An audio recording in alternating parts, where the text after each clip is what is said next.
Grâce à la technique de la peinture sur porcelaine, dites adieu à votre porcelaine ou céramique toute blanche. Vos décors se fixeront par simple cuisson au four ménager, vous obtiendrez un magnifique aspect émaillé et vos objets décorés garderont une excellente résistance au lavage. Réalisons ensemble une vaisselle en herbe aux airs printaniers.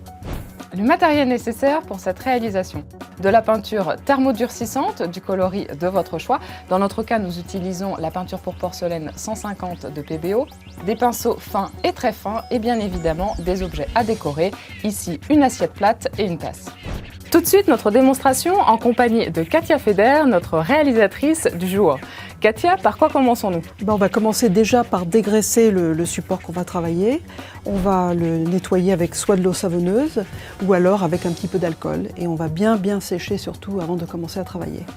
Quel type de pinceau recommandez-vous? Alors moi j'aime bien utiliser un pinceau rond fin. Celui-ci est en poil synthétique, mais on peut aussi utiliser des poils naturels, des soies naturelles comme poils de martre.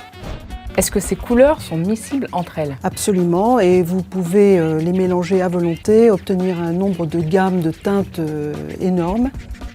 Et vous pouvez aussi utiliser un médium mat ou brillant pour les rendre soit mates ou brillantes. Pour les motifs, nous n'avons pas de conseils à vous donner. En ce qui nous concerne, nous allons donner un côté champêtre à nos assiettes. C'est parti!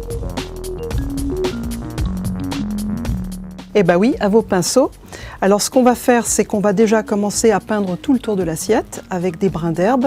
On va en faire des plus ou moins longs. On va les rendre le plus souple possible, donc on va les faire à main levée. Et on va utiliser donc cette peinture vert péridote. Il faut surtout bien l'agiter avant de s'en servir. Comment peut-on corriger une erreur? On peut toujours corriger une erreur.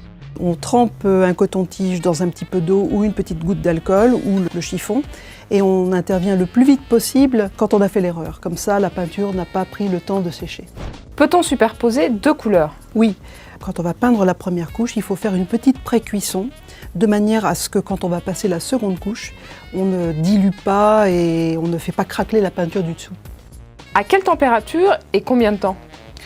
Très peu de temps, 15 minutes environ, à environ 100 degrés, et on laisse bien sûr refroidir l'objet dans le four. Katia, en ce qui concerne les insectes, j'ai l'impression qu'il s'agit d'un travail très minutieux. Un petit peu, mais on va s'aider pour cela avec le pinceau ultra fin qui va nous permettre de peindre les tout petits détails. Alors on va commencer déjà à peindre la base jaune du corps et on va laisser un tout petit peu sécher, et puis après avec ce petit pinceau fin, on va venir dessiner tous les petits détails dans des couleurs plus foncées.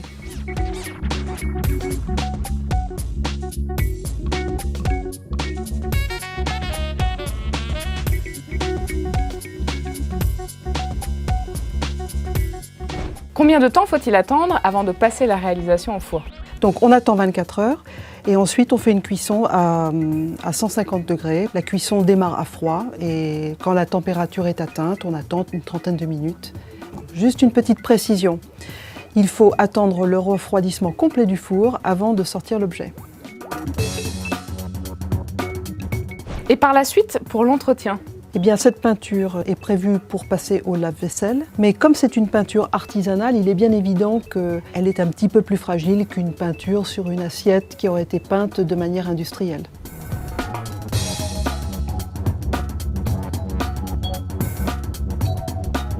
Avec cette peinture pour porcelaine, décorez et customisez votre art de la table pour le rendre unique.